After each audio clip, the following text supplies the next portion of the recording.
So here we are in Africa, in Morocco. First time, almost 67, first time been to Morocco. Really looking forward to this. Now we came across with a ferry. The cabin was great. It's actually about 7 hours, so you get a decent sleep. It's now 7:30 in the morning. We're on the same time now as UK once again. It is just a bit strange coming in to Nador because it's not a tourist port. Certainly not on this trip. There was just no tourists on board. There was no motorcyclists. It seemed to be filled with Moroccan and a number of men who looked as though they'd just come over to work and were coming back, and there did seem to be sort of gang leaders to this. So we've not been able to film everything because they didn't want anything filmed, and that might just be too religion, or I think they just didn't want filming of what was going on, quite frankly. So there is a bit of menace, but not from the officials. I'm just delighted to get into Morocco and get going, but this is not the tourist route, and that's going to be very interesting. It's going to be memories, isn't it? So we've been through passport. Now we got a temporary import license. There should be places whereby you can get insurance from Morocco, but there's nothing here. So we're just driving without insurance at the moment. We've been through about 4 stops by police. There are wild dogs running around all over the place, and then there's wild people coming up wanting to sell us SIM cards, which I have to say we've bought because they're so much cheaper than in Europe. So my first thoughts of Morocco is just the poverty. I suspect if we came in by Tangier, we wouldn't be like this. We're going to go to Tangier. I've heard wonderful things about it, but this is a different world from Europe. There's obviously people that have some money, but there's a lot of poverty. It's the poverty that comes across first, the smells. This is a different world. We're heading for Hoceima. The road's meant to be beautiful, one of the best roads in Morocco. It goes along the coast. So the roads are quiet, there's not the chaos that I was expecting. It's early in the morning, not that early though, it's 10 to 8. I was expecting a lot of chaos. I mean, there was a lot of people around the port sort of hustling. Just can't get over all the dogs.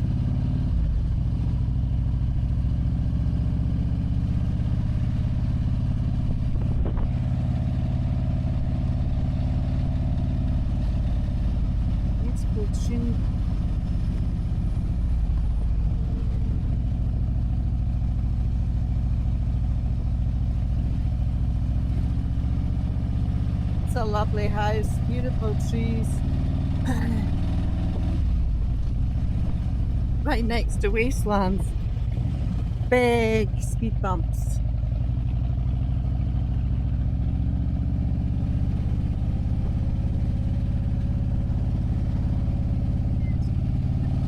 Actually, it's lovely. People are just smiling at the Harley going past, so it's nice.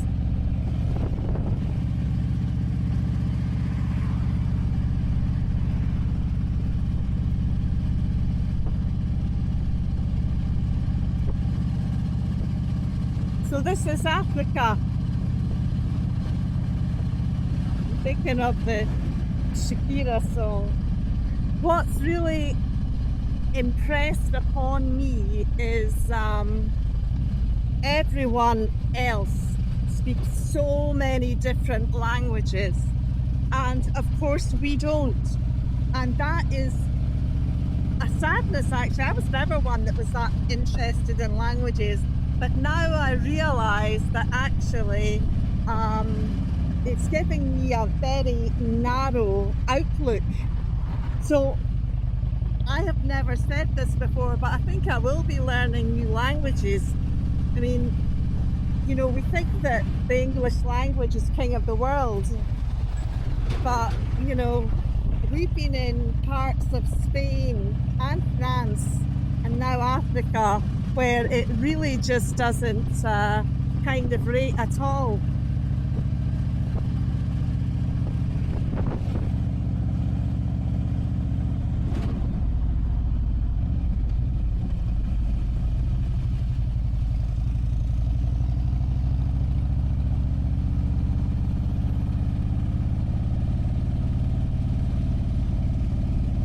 That's a scabby looking old horse. Another one up there. I don't know, they might be donkeys. They might be mules.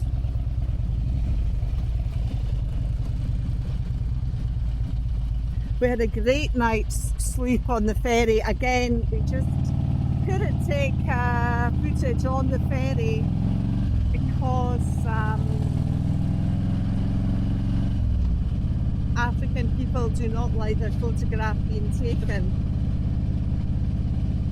Because we had to be out of Cheyenne by today,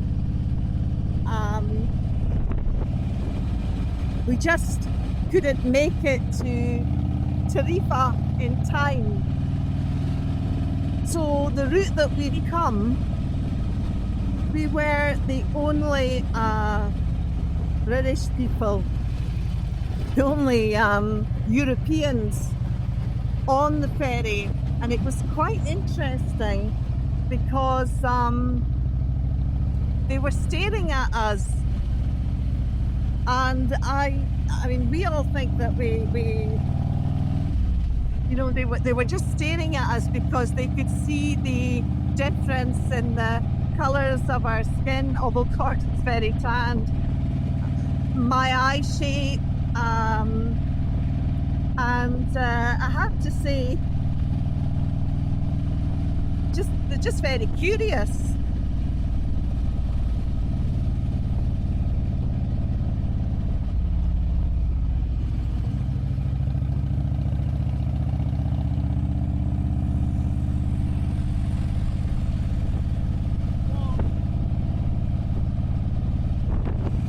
So those guys are funny, overtaking us on the little moped, the guy in front smoking, but you know, waving and giving us the thumbs up, so it's lovely.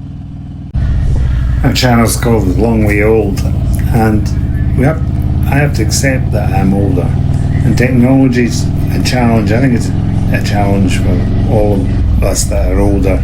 You know, my kids are brought up in it, and so here in Africa, my phone at this moment in time won't work. You got to learn how to put in new SIM cards, etc. Very easy for the young, just not so easy for us. I'm using ChatGPT.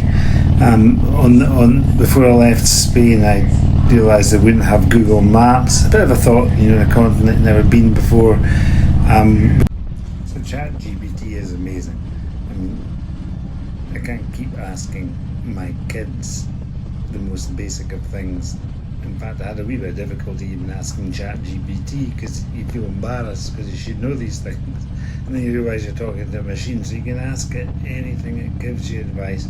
So it talked me through in Spain when I had internet how to download Google Maps. I had never done that before, and just if you've never done it before, I know it's simple, but you've still got to learn. So then I downloaded the map because we're going to Hoceima, and then on to Chefchauen. So I had that downloaded. I know we're going to have a sim. We should be able to get Google Maps live. But yet I've got this, and that's great. So I'm following this now. But you're wondering, have I done it right? Is it taking me the right way? This road actually goes from east to west. West. And Nador's not that far away from Algeria, and the further east you go, the more difficulties politically, etc., become in Africa. So we're coming east and we're heading west, and we're heading to Hoceima, which is a tourist resort, but it's very much a Muslim local tourist resort. So looking forward to seeing that, and just having a nice few days there because we've got work to do. So we're actually just going to a nice hotel, so I've got good AI and good internet because I've got meetings, etc. to go to. But anyway, the road's lovely. It would appear that Google Maps is working. Everything's going well, and ChatGPT said you have to be careful there isn't enough petrol garages. There's petrol garages everywhere on this road, and the road surface is excellent. It's very clear that they want to open up this country, but it's still in the early stages, and I'm just getting settled with my environment, with the people. Not been to Africa before, about to become 67, just not as good as my kids who are much younger, who are used to travelling throughout these places. This is just different for us from Europe, and the wealth that you start to see the difference in the wealth. No wonder people were wanting to come into Europe. The wealth gap is very clear. But this is a country which is trying, and you can see it's on its way up. I'm sure it's a great opportunity here for business, etc. And now we're just coming down, and you can start to see the shore, and the road's just getting a lot more attractive actually, and the scenery's getting a lot more attractive. And I'm just settling into the ride. I think Maria's settling in as well. It's been great for us, this whole journey, because Maria was pretty anxious when we started. Just I can feel she's getting a lot more confident. And this is the shore road. So this is me out of my comfort zone. I believe as you get older, you don't want to be out of your comfort zone as much, or you find it more difficulty than when you're younger, and I think that's therefore a very good reason to get out of your comfort zone. I mean, my kids wouldn't be worried about travelling through Morocco, Africa, etc. But for me, I've always travelled in America, Europe, etc., advanced nations, so it's different for me. And then you have to handle anxiety and lack of certainty. So I don't have insurance at the moment. I don't have breakdown insurance. It's a thought to me if something was to go wrong, and yet part of me knows that everybody that travels the world says that it's the kindness of strangers, and that people would come and help, and there would be garages, and of course they all have to handle breakdowns in this country, same as anywhere else, but I've got to handle that in my head. And then the twin cam it overheats. Well, I know that's okay. The twin cam engine's known for that. You know what to do with that. Then the twin cam has got this service item which is coming up, and you never know exactly when it needs to be done, because it's not as though you hear anything about it, and that's the cam chain tensioner. And I think that it's probably still got another 3,000-4,000 miles in it, but that's just me looking at it before I left. You start to worry that, well, maybe it wouldn't. What if I get stranded?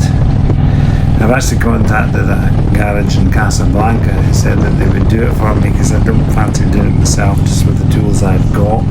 So that's excellent.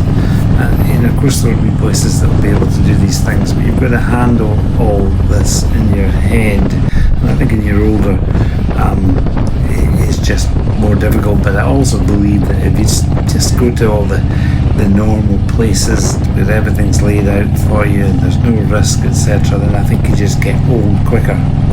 So this channel is the long way old. Let's make it the long way old. Let's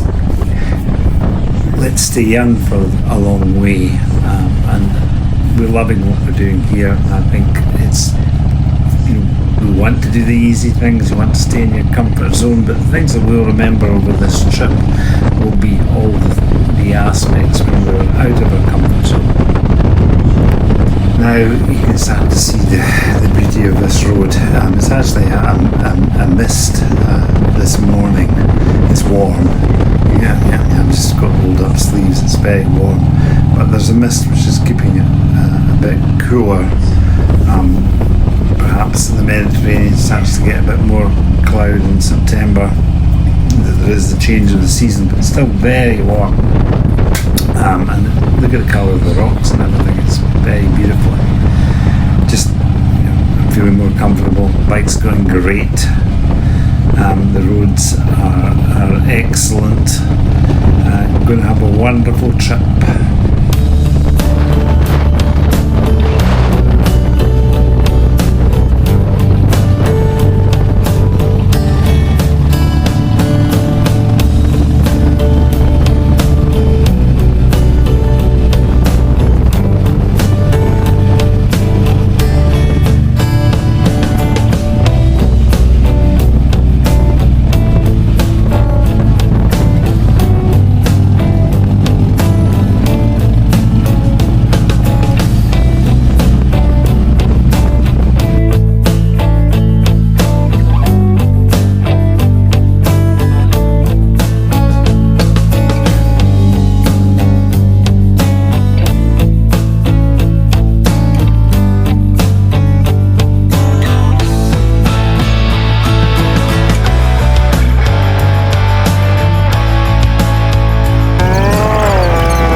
another road beside where the main roadworks, but they don't tell you, so you just go straight onto a rough road. Quite a shock, but yeah, interesting. It works.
Gordon left the indicator light on. He's trying to bump start it. He's just asking these lads to push him. That's very kind. Very kind. It's very kind of them.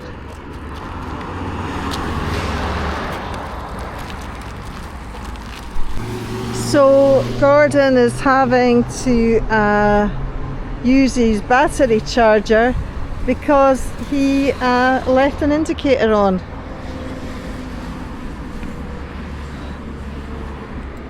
So there we go. That's no trouble at all. You left the lights on. Huh? You left the lights on. Lights down. That's brilliant. Gordon is calling me over victoriously.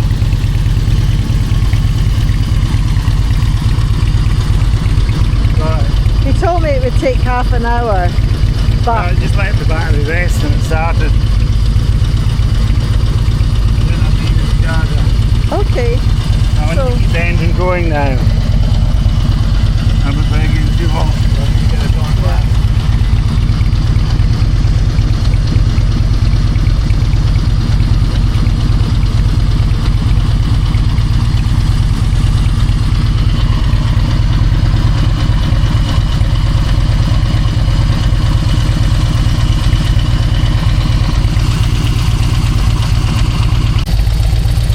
Gordon's there, I'm actually having to just keep the engine ticking over, but because I'm not used to this, I keep revving it too much and blasting Gordon's ears.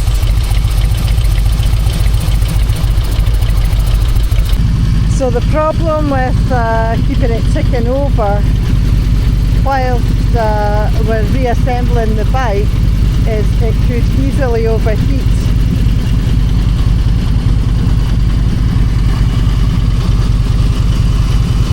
And of course I did manage to flatten the battery because we went into a cafe and I'd left the lights on, indicator on, just tired. But I got the seat off. It doesn't like taking over in these hot temperatures, so in a record time I also managed to get it fixed, but it actually started just after leaving the battery for a couple of minutes. I didn't have to use my battery charger, although I have a battery charger with me. So we got lost. It was very difficult to find the sat nav because of the streets. So it just directed us into the centre of Hoceima, and Gordon did exceptionally well. It was very difficult getting round, people coming from everywhere, but they are aware of you. Anyway, we've just stepped into our beautiful air-conditioned room. Morocco is very reasonable. This is £100 with breakfast. So, lovely shower.